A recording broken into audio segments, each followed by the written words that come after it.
Guten Morgen. Willkommen zur Lektion 3. In this lesson, we are going to learn the verb to have, haben in German. Ich habe. Ich habe means I have. Let's start with ich habe, I have. For an example, ich habe einen Hund.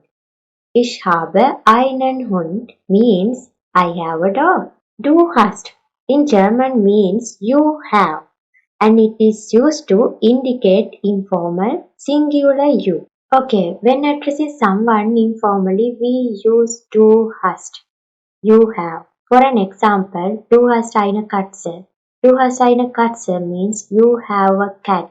Sie es hat. He has, she has, it has. When talking about someone or something in the third person singular, we use er hat, he has, sie hat, she has, es hat, it has. Er hat ein Auto. He has a car. Wir haben. We have. Moving to the first person plural, we will use wir haben.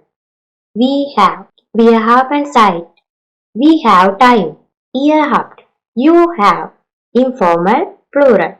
When addressing a group informally, we will use ihr habt. You have.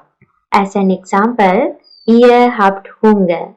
Ihr habt Hunger means you are hungry. When speaking formally or when addressing a group respectfully, we use Sie haben. Sie haben. Sie haben means you have. Sie haben einen Plan. You have a plan.